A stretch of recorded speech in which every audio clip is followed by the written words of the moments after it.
খুব শরীর খারাপ নিয়ে আজকে আমি রান্নাটা করলাম। ভুল ত্রুটি মার্জনা করে তোমরা রান্নাটা দেখো। মটর ডাল ওভারনাইট সোক করে রেখেছি, সঙ্গে একটা কাঁচা লঙ্কা, হলুদ, নুন, লবণ, মিষ্টি দিয়ে আমি মিক্সিতে পেস্ট করে নেব। এদিকে আছে ধনে, জিরে, আদা, গোটা গরম মশলা। তো রাধে রাধে বন্ধুরা, তোমরা কেমন আছো? আমার কিন্তু ভীষণ শরীর খারাপ। এখানে আছে লঙ্কা গুঁড়ো আর কিছু আলু ডুমো ডুমো করে কেটে রেখেছি। দেখো আমি মশলাটা মিক্সিতে পেস্ট করে নিলাম, ডালটাও পেস্ট করে নিয়েছি। একটা ভুল হয়ে গেছে, ডালটার মধ্যে একটু বেশি জল পড়ে গেছিলো, তাই বড়াগুলো একটু চ্যাপটা চ্যাপটা হয়ে গেছিলো। নো প্রবলেম, বাট টেস্টে কোনো কমতি হয়নি। এখন আমি বড়াগুলো একটা একটা করে ভেজে নেব। তো তোমাদের যদি এই রেসিপিটা ভালো লেগে থাকে, লাইক করো প্লিজ, একটা লাইক দিয়ে দিও। লাইক করো, কমেন্ট করো, শেয়ার করো, আর প্লিজ প্লিজ সাবস্ক্রাইব করো।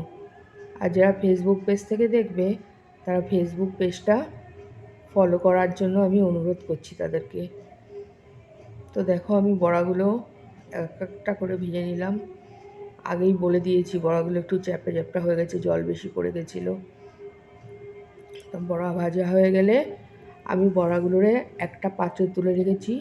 আর এদিকে তেলের মধ্যে আমি একটু জিরে ফোড়ন দিয়ে আলুগুলো কেটে রেখেছিলাম, লাল লাল করে আলুগুলো ভেজে নিলাম। এখন দেব হলুদ দিলাম, লবণ দিলাম। এগুলো লবণ, লঙ্কা, মিষ্টি যে যার স্বাদ অনুযায়ী দেবে।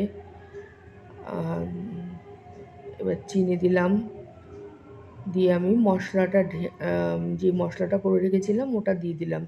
দিয়ে আমি ভালো করে কষাবো যতক্ষণ না আলুর গা থেকে তেল ছাড়ছে। আমি একটা জিনিস ভিডিও করেছিলাম, বাট ওটা কোনো কারণে ডিলিট হয়ে গেছে। আমি যখন বড়াগুলো ঝোলের মধ্যে দেব, সেই বড়াগুলো কিন্তু আমি একটুখানি ফুটিয়ে আলাদা করে রাখবো, আদারওয়াইজ ঝোল একদম টেনে যায়, খাওয়ার সময় কোনো গ্রেভি থাকে না।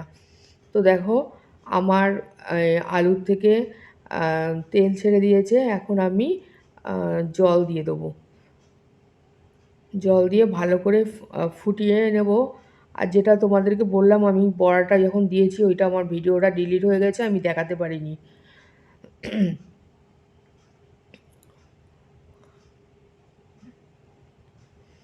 এদিকে আমার ঝোল ফুটে উঠেছে অলরেডি। আমি বড়া আলাদা করে রেখেছি।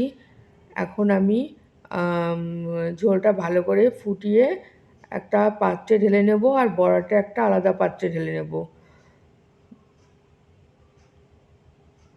আবার তোমাদেরকে বলছি, আমার চ্যানেলটা প্লিজ তোমরা সাবস্ক্রাইব করে দিও, লাইক শেয়ার কমেন্ট করো। দেখো আমি এই আলাদা পাত্রে একটা পাত্রে আলুটা রেখেছি, আর